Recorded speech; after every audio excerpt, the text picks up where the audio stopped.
Good morning, I'm Ryan Dean. We are bringing you a special report this morning because at any moment we expect the Syracuse Police Chief, the Syracuse Mayor, and the Onondaga County District Attorney to detail what they call a significant update in the Brexialee Torres-Ortiz murder. According to jail records, two men, an 18-year-old and a 20-year-old, were arrested and charged with murder last night. And News Channel 9 has learned those arrests are connected to the Brexie case. This is a live picture from the Public Safety Building in downtown Syracuse, where that briefing is scheduled to start again at 10 o'clock this morning, so it should be getting underway at any moment. We'll bring you that live picture, and here we are, that live shot within the 5th floor of the Public Safety Building, where they'll have this news conference starting again at 10 o'clock this morning. Let's show you a picture of Lexi. Brexie, you can see the picture behind the podium there as they're getting ready to have this news conference. We're told that the family will be on hand, by the way. We're also told that, again, the prosecuting attorney will be there, and the Syracuse Police Chief and the mayor as well. Brexie was killed on Martin Luther King Day. She was walking home from a corner store after getting a gallon of milk for her family. The Blodgett 6th grader was an honor student and the president of her class. Her family calling her a ray of sunshine who loved family time, cooking, and laughed with her whole heart. Calling hours for Brexie are today from 3 to 6 at Tucker Missionary Baptist Church. Here, her funeral is tomorrow. Now, last week, the Syracuse Police Chief was open about his frustration about the lack of viable tips in this case. Yesterday, though, a shift in tone. Chief Joe Cecil saying tips had increased and said they were making, quote, very good progress. The chief said his department has been working around the clock on this case. And this is what the Onondaga County District Attorney Bill Fitzpatrick had to say when asked how confident he was an arrest will be made. In no particular order, I feel as confident today as I did then. And what made me say that was being made privy to what these detectives, who I refer to as the best detectives in the state of New York, were doing. So, answer your question, we're going to get justice for Brexie, I promise. Okay, we have just learned, again, 2 people have been arrested in this case. We have the names, Rasean Patterson, 18, and Dahviere Griswold, 20 years old. That's just breaking news coming into News Channel 9. Let's go to Nicole Somavilla. She is standing by waiting for this news conference to happen. Nicole, what can you tell us? Yeah, Ryan, obviously tensions have been very high. Now we're going on 10 days and we still have not, now we do have an arrest that you just mentioned, those 2 names of those people, an 18-year-old and a 20-year-old. And tensions for the past 10 days have been high. The family waiting for some type of answer, some type of closure so that we can move forward in the step towards justice for this family. As you said before, she was just walking home from a corner store with a gallon of milk for her family. This child, Brexie, 11 years old, a 6th grader at Blodgett, and she has been described as a bright light, a positive force. And obviously the family has been grieving. It's been tough for Syracuse police, who have been working around the clock trying to nail down an arrest. Andrew Donovan was just in that arraignment. I'm going to bring him in now as well. What can you tell us about how the emotions were and what we learned from court this morning? You know, it was very technical in court. There wasn't a lot of emotion. I didn't notice any family members related to the victim. I simply saw defense attorneys and the prosecution, including the Onondaga County District Attorney.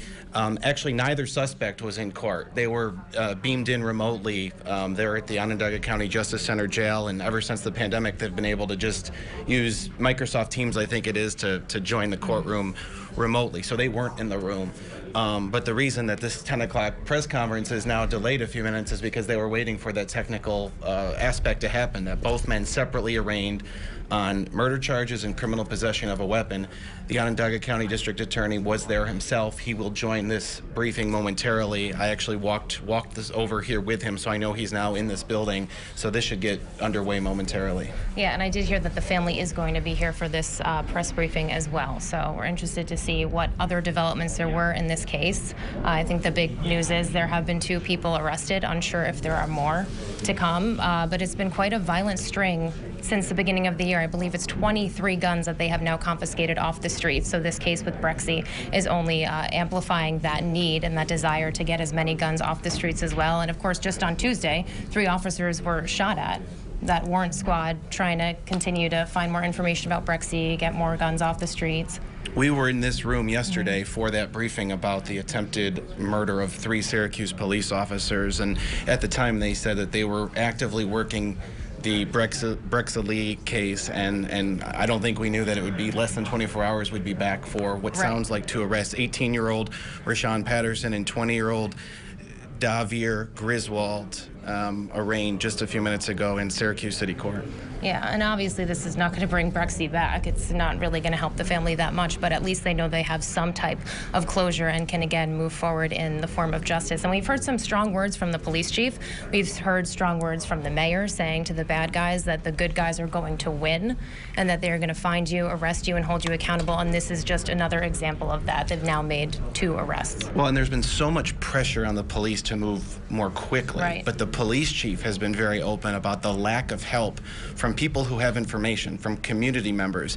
Their own detectives have been really keeping this investigation alive, using physical evidence, using video footage from cameras in the area. The chief spoke last week. He was on Newsmakers over the weekend saying the community isn't helping. The bad people who know what happened aren't saying a word.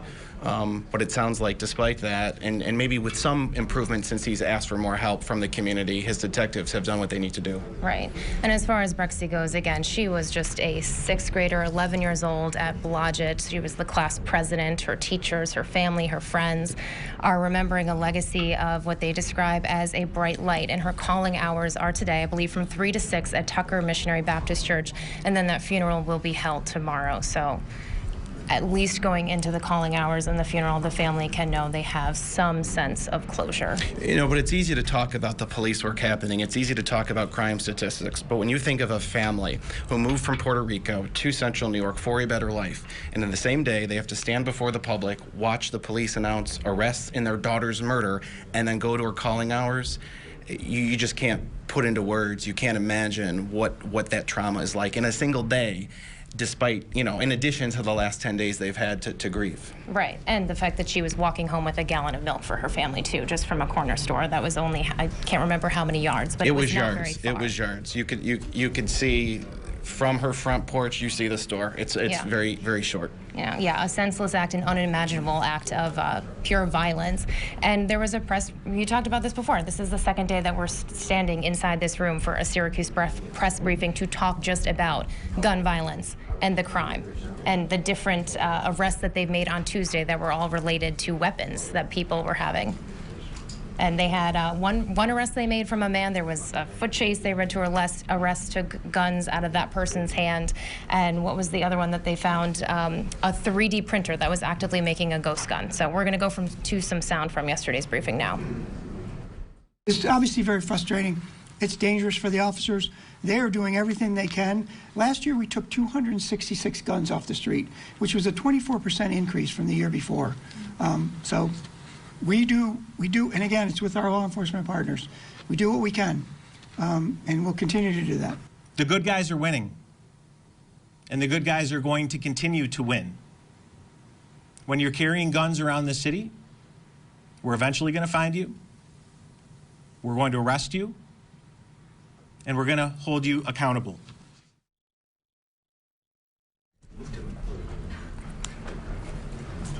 That was yesterday when we were in the room hearing from both the police chief and mayor of Syracuse, both of whom we expect to be at the podium again in just a few minutes. Yeah, and the DA talked about justice too. We talked to him last week and he was very confident at that point that an arrest would be made soon. He said yesterday he was just as confident then. And we have that sound as well. In no particular order, I feel as confident today as I did then. And what made me say that was being made privy to what these detectives, who I refer to as the best detectives in the state of New York, were doing. So, answer your question, we're going to get justice for Brexialee, I promise.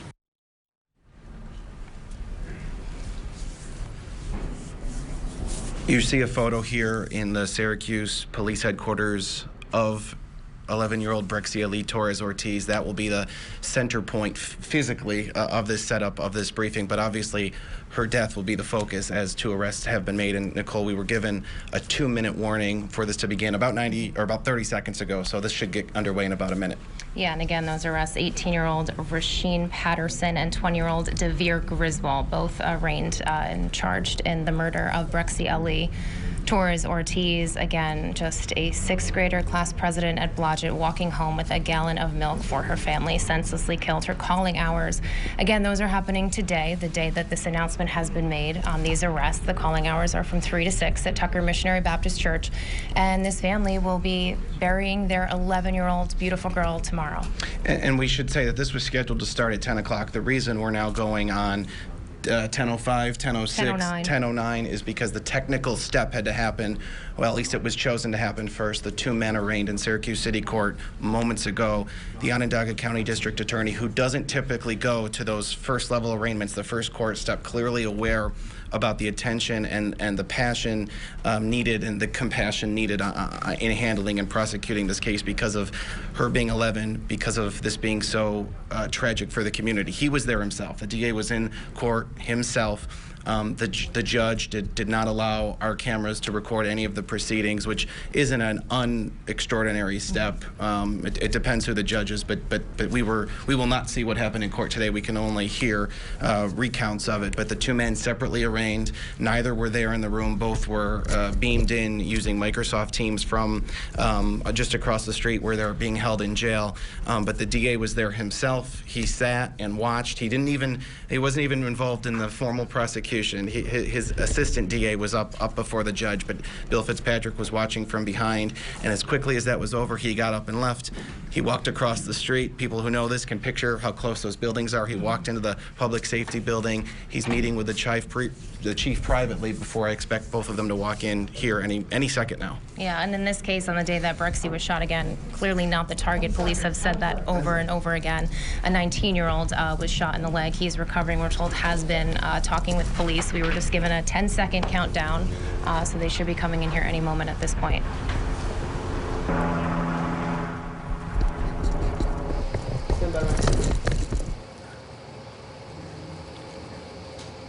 All right, again, we are following a special report here because we are expecting to hear from the police chief, also the district attorney and the mayor on an arrest being made in the death of Brexie. 2 men, an 18-year-old and a 20-year-old, have been arrested in this case. The arrest happened last night. And again, we are expecting a news conference to happen at any moment. One thing that really struck me last week when Andrew was talking with the teachers who taught Brexie, they wanted to talk. They wanted to talk about this little girl and how amazing she was, her smile. And I remember what one of the teachers said, anytime you have a bad day, just remember that smile. Remember Brexie. And we're looking at what appears to be family here gathering with the chief and other leaders.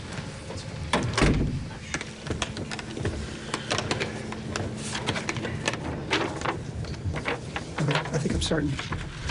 Welcome, everyone. For once, we have good news to share with you today in the Syracuse community. Before I get to that, I'd like to acknowledge Brexie's family.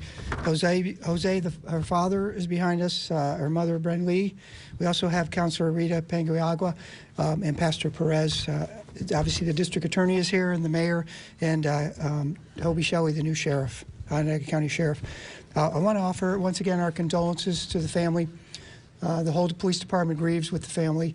I also want to offer them my admiration. By all accounts, Brexie was an extraordinary young lady. The stories we started to hear about her taking care of her classmates, if they didn't have something that day, a notebook, a pencil, she'd go to the teacher and be their advocate so they could succeed in school the way she was succeeding. And stories beyond that about her humanity and her smile and the way she liked to dance and hug her teachers and things like that. By all accounts, an extraordinary young lady. And there's no doubt in my mind that she became that young lady because of the love and nurturing that was going on within the 4 walls of your home. So I want to thank you. You have my admiration for that.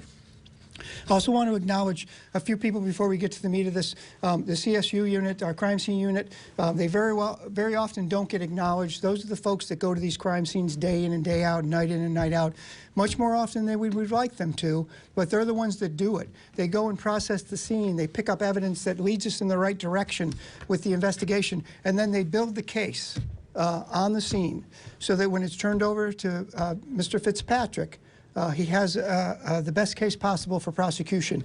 They very often don't get acknowledged, but I want to acknowledge them here today because they're doing that job day in and day out. Also, the homicide squad. I've said it before, I said it just yesterday. Anytime I get in front of the cameras, I'm going to brag about them. Their closure rate far exceeds the national average, sometimes by 20%, sometimes 30%, sometimes even higher than that. They do this job in and out all the time. They're the best detectives by far in the entire country. I want to acknowledge them. I want to also mention that we asked them if they wanted to stay in here with the family and us up here, and they declined because it's not about them. It's about this family, finding closure for them, and the arrests that they made.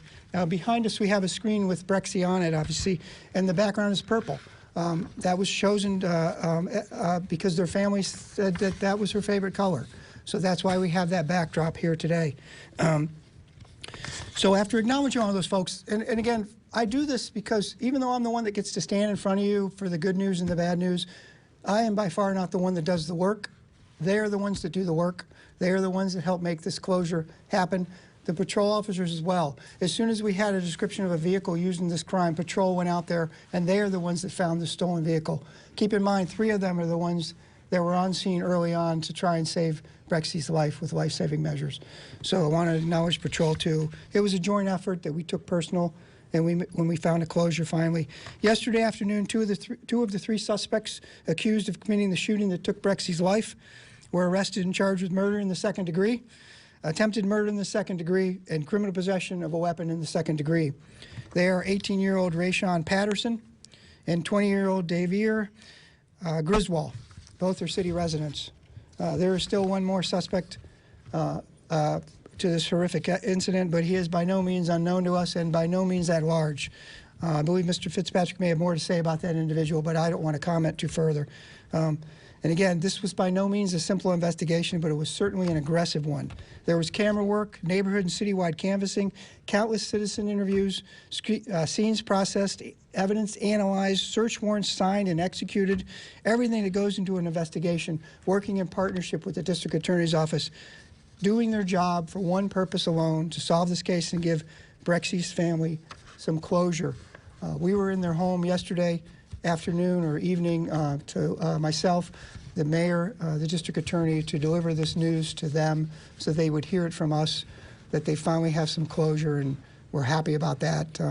So that's all I have to say. I think Mr. Fitzpatrick might have some words. Mayor, want to Oh. talk? Morning, everybody. Just to follow up on a couple of things the chief said. I think you have the biographical information or the pedigree information on the 2 suspects who were just arraigned a few moments ago in front of Judge Andrews in City Court. Both of them are charged with murder in the 2nd degree, murdering Brexie. Also the attempted murder of the occupants of the vehicle that they were shooting at. Judge Andrews, by law, cannot set bail.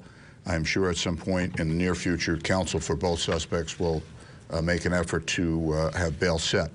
The 3rd individual, who I will not name until such time as he is in custody, is 16 years old. He is currently a resident of a juvenile facility in the state of New York, out of family court. And we will be, as I say, addressing more information about him when at such time he's in custody. There's a long road ahead. This case will, in all likelihood, go to trial. The trial will be handled by myself, Chief Assistant DA Rob Moran, and Senior Assistant DA Anthony Mongofsky. There's a lot of work left to do. I remind everyone that all 3 of them are presumed innocent at this point, and I want to emphasize what the chief said about this particular department. I've been embedded with these men and women for the last week working on this case. I told you that I was optimistic. I had a reason for saying that. A lot of police work is drudgery, and there's a lot of drudgery in looking at hours and hours and hours of videotape. We were able to identify these 3 individuals very, very soon after Brexie's death.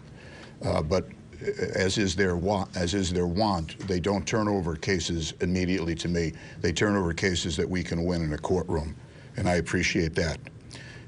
The first involvement of the Syracuse Police Department in this case was trying to save this little girl's life. And sadly, they were unsuccessful at doing that. She was, by nature of her injury, she could not have been saved if she had immediately been brought to the emergency room. There's a lot of work that needed to be done at the scene. You're looking for things the size of the tip of a pencil while you have snow and darkness and other people that don't have your best interests at heart surrounding you. The evidence collection was massive. DNA work will be done by our crime laboratory, and I have no doubt will assist me and my staff in prosecuting this particular case. As I said, there were hundreds and hundreds of hours of video. What we did not rely upon, sadly, was a lot of cooperation from people that know these 3 individuals and certainly know of their involvement in this crime. But as I said, there's a long way to go. An arrest is not a conviction. There will be a grand jury presentation in the near future, unless, of course, the defendants choose to waive their right to a preliminary hearing 5 days from now. 10 days ago, a little girl left her apartment, left her loving mother and grandmother because she wanted to be a good kid and not have them go out in the cold and grab a carton of milk. And to all the idiots who want to opine that that was somehow negligent on the part of the family, please keep your opinions to yourself. The distance that Brexie had to walk to the store is about the distance that I would take to exit this room. She should have come back to her mom and grandmom with that carton of milk, but tragically her life was taken away from her. We become fascinated by this case for a number of reasons. Number one is the age of the victim, her innocence. Another reason is her beauty. It doesn't matter to me, but Brexie just happened to be absolutely gorgeous. I don't know her mom and dad very well. I've spoken to them briefly over the last couple of days. They are remarkable parents if this is the fruit of their labor. This was an extraordinary child. But I will tell you that the men and women of this police department work just as hard on every case, whether or not it captures your particular attention. And I pledge to you right here, and I know I do this with the mayor and with the chief, you are not going to forget Brexie's name. This community is not going to forget her name. I'm going to talk to Brexie's mom and dad about how we're going to effectuate that. I have some ideas I'm not going to discuss today. But 10 years from now, you're going to know Brexie's name. 20 years from now, you're going to know Brexie's name. And I'm tired of letting it happen. I said to you 10 years ago with little Rashad Walker, 20-month-old, sitting in his car seat, I said, we're never going to forget that kid's name. Nobody knows his name today. But we work just as hard on every one of those cases. And the chief said that the mayor, he and I met with Bren last night. I should say yesterday afternoon, actually, after we left you talking about the attempted murder. And my first words to her, and help me here, Bren, I don't want to blow this. Los tenemos. We got them. That's the headline.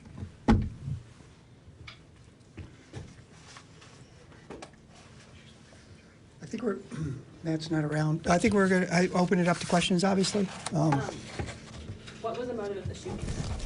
So I'll let the district attorney answer that. I don't know if he's willing to comment on that. Yeah, we, as you know, motive is something I don't have to prove. When we see a situation like that, 9 times out of 9, the motivation is just usually death and destruction of people who happen to live in a different neighborhood. We'll see where the evidence leads us on this particular case, so I don't want to give you a definite answer on that right now. You speculated that the motive before was that the 19-year-old was the target. Have you been able to confirm that? We have every reason to believe right now, as I'm standing here talking to you, that the individuals in the car that opened fire on the individuals in the other car who were not armed, to our knowledge, did not return fire, that they don't even know who they are. Have there been interviews with the 19-year-old? Yes, he's been interviewed extensively. Everybody in the car will be interviewed or already has been interviewed. We have some witnesses that have come forward that fill in pieces of the puzzle that ultimately led to the arrest of these two, soon to be three individuals. Chief, can you speak to the... I'll take you all, so no reason to shout. Andrew? I have a question for the chief, if she has a question. Okay, Chief, could you speak to the particulars of how you got to this point? I know we've talked extensively about the lack of cooperation from the community, but your detectives were working right away. It sounds like the names were quickly identified. You had surveillance images of the car they used to leave the scene. Can you take us from that point to ultimately your officers taking them into custody? Sure, it's just, so Andrew, it's just hard-nosed cop work. We didn't get very many tips, still to this day, not very many tips. But when we don't get them, we do what we do, hard-nosed cop work. We grabbed the footage from the camera right away. People went through that hours. And when people think about camera footage, they think, well, it's quickly, you glanced at it and you got that. They went through hours and hours of video to figure out exactly what they were looking at, identified the car, put that information out to patrol, our uniformed officers that, in addition to taking calls, running across the street, taking back and forth across the city, taking calls, doing all the things they do, managed to look around for this car. Very quickly found it. It had been dumped somewhere. Once we had the car, the investigation progressed from that car to who may have, because it was a stolen vehicle, to who may have stolen it, and it just kept leading us on. So it was a conjunction of like everything. The evidence technicians, the crime scene units, patrol, detectives, just not letting up until we had enough evidence to bring these individuals in and charge them. Was the 10-day time span because you just couldn't find the people you had identified? I wouldn't say it was the full 10 days, but again, as Mr. Fitzpatrick mentioned, even after we identify folks, a lot of people are under the impression we go out and grab them right away.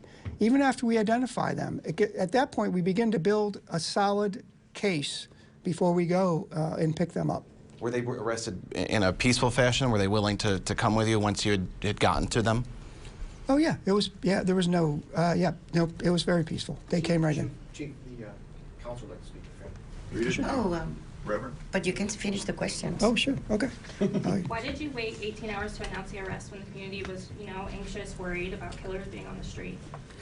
18 hours to announce it? Yes, the arrest. Well, we wanted to certainly talk to the family first, so they didn't hear it from the media, which we did. And then it seems like a good time to put the press conference together today so that all of you would be available instead of just sending it out piecemeal. I know some of you were calling last night, texting me, texting Lieutenant Malinowski, because you had developed some information and had even some information on the names. But we're not going to put it out piecemeal until we have everybody here, until we've notified the family and we think we're ready to announce. Did the 19-year-old, does he know the suspects, any or all of them? Yeah, so those are some of the details I don't really want to go into. I don't know if Mr. Fitzpatrick is willing to do that, but I'm not going to jeopardize this case by mentioning those types of details. And you said everyone in the car was shooting. Yeah, again, the details, if Mr. Fitzpatrick can mention that. I don't know if, are you talking about the suspect vehicle? Yes, the suspect. Suspect vehicle, we believe everyone from that vehicle was shooting. How important was it, Chief, to have that video footage, and was it a combination of your own police cameras and nearby cameras, whether it be a store or what have you, that assembled that track of information for detectives to zero in on? Yeah, great question. And it's critical. Those cameras have become critical.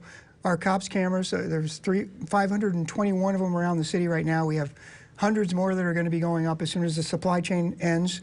We're having supply chain issues. We have the money, but not the equipment, the cameras. They're going up everywhere. They've solved everything from larceny to homicides. In this case, they were critical. And it wasn't just those cameras. We oftentimes use Ring cameras, which have very good footage. In this case, we had Syracuse housing cameras that were right on target with this investigation, so critical. We start, in this day and age, we start with technology more often than we start with the old door-to-door canvassing the neighborhood. Is it a combination of video footage and also shot spotter technology? Shot spotter comes into play as well, if it's in the area where we have shot spotter. So yes, that technology is very critical. It's primarily to build the case. It also draws the officers there right away when the shot spotter goes off. But in addition to that, that technology combined with camera footage really helps us to build what went on there, the number of shots. It's very accurate in what went on there. So. Were the guns used in the arrest, in the crime recovered after the arrest? So, yeah, I don't want to discuss the evidence that was collected after the arrest. I apologize for that. Were they arrested in their homes? I don't want to really go into that. Okay. Can you provide more clarity on the 16-year-old? I know you don't want to say his name. I know he's not in custody, but on the facility that he's actually in right now, can you provide more on that? It's a non-secure facility. I mean, he knows that we're coming to chat with him, so I'm not jeopardizing the integrity of the case. It's a facility just north of New York City, and we'll be bringing him back to Onondaga County very, very soon. Well, how did he end up there? Is he supposed to be in custody there, and it's a geography distance away, and he was here? See, this is the difficulty with Raise the Age, okay? The brilliant reform that went into effect 2 years ago. Juvenile crime has now completely exploded throughout New York State. And every time I go to Albany to mention this to the people that passed the law, they say, well, show me the evidence. See your face? There's the evidence. Okay, Senator, Assemblywoman, Assemblyman. You know, family court is a labyrinth of things that are intended to be secret. The purpose of family court is, in some cases, to reunite families. In some other cases, it is to rehabilitate the quote-unquote youth. Criminal court, the objectives are different. Criminal court, the objectives are incapacitation, prevent the individual from doing this again. Retribution, these people are entitled to some sort of justice. Deterrence, and in some cases, rehabilitation. Would you speak to why he was in Syracuse and now he's near New York City? I believe under the family court rules, I can't discuss why he was placed there by a family court judge. But he had been placed there since, or is he allowed to come and go? He was, interestingly enough, on a furlough from the facility on the date that Brexialee was murdered. Is he connected to Syracuse in any way? Yeah, he lives here. Yep. And he won't be able to leave this facility? He could walk out of the facility tonight, but he's 16. He's not going anywhere. We'll find him. Councilman, yeah, thank you. Hello, everybody. We just wanted to say a few words on behalf of the family. First of all, as Mr. Fitzpatrick was mentioning, this is something that has impacted this community in deeper levels, you know, that we can even express here today. This is something that will always be remembered, if not forever, right? It has not only impacted our Syracuse community, but this has gone beyond, way beyond Syracuse. We see that in the support that we're seeing the family receives from all over the nation, actually. We want to say thank you to the Syracuse district, school district, for all of their support in these very hard times, as well as all of the community agencies that stepped up to the plate to play a role and a part in assistance, social services, Onondaga Social Services. We have the Syracuse Housing played a big role in all of this, alongside Jubilee Homes of Syracuse, as well as foremost, our Syracuse Police Department in collaboration with our Onondaga County Police Department. We could see them every single day out there in the streets. Nothing went unnoticed. And we really do thank you for all of what you've done to find resolution to what we're here listening to today. So thank you very much. I know, Maritza, you wanted to say a few words. This is past. Do you want to say a few words? Are you okay? Are you doing okay? In behalf of the family, Torres-Ortiz, they really appreciate everything the community, the power of love in this moment of sorrow. This family had to see their baby for first time last night. And sometimes we appreciate that the police don't win and the mayor to you guys before they see their baby and stay that time with her. We want justice, but we want that moment, and there still has to go to a process between today and tomorrow. So even though that you want all the information, out of respect of this family, you see, cultural, as Puerto Ricans, we are very, we are more family. We want justice, but we want to go through our process as a community. And please don't forget her name. I think the thing in every child that live in the housing area and the poor areas in this city. We need reforms. We need, we have to sit down. We have to talk about it. Sometimes Puerto Ricans, you don't know if we are Puerto Ricans or we are African Americans, but we are mixed. But we are Puerto Ricans, and when this family moved here, there was looking for a better place for their babies. And in the midst of this pain, they're very appreciated the way the mayor, the chief of the county and the city, and every police member, they're so appreciated that they're being standing with them in this process. We don't want to be separate from the police. We have to work all together in order to be changed, you know, and we have to do it in peace, not with hate. We have to do it in love. This girl is been teaching a lesson, and we have to do it. It's too many crises, too much violence, and like what I said last night in the service, it's a lot of violence in our houses too. And we have to talk about it. We have to change from the inside of the houses to outside. Sometimes we expect to change the community, but if we don't change our behavior inside of our houses, we don't want to go nowhere. We appreciate every people that are helping the police to get through this case to a resolve. We had to go to a long way. This family had to go back tonight, and they had to be in every step of the way. And again, in behalf of Breed and Jose, thank you. Thank you to the community, and don't forget her name. Thank you. Thank you. Thanks, everybody. All set.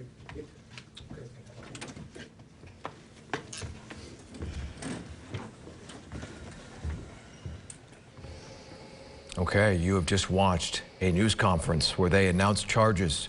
2 people have been charged in the death of Brexialee Torres-Ortiz. You have Rasean Patterson, 18, 20-year-old Dahviere Griswold, again, 20 years old. They have been charged with murder in second degree, attempted murder as well. And there's a 16-year-old that is at a juvenile facility down in the New York City area. And you heard what DA Fitzpatrick said. They will be going down and bringing that person back to the Syracuse area. I think he said that the 16-year-old was on furlough one day here in Syracuse when the crime happened. So a lot to unpack, obviously, and we'll do that at News Channel 9 at noon. And of course, we'll have so much more online as well, localsyr.com. But one thing, as you heard the family spokesperson say, don't forget her name, don't forget her smile. We'll have much more on the coverage of Brexialee Torres-Ortiz.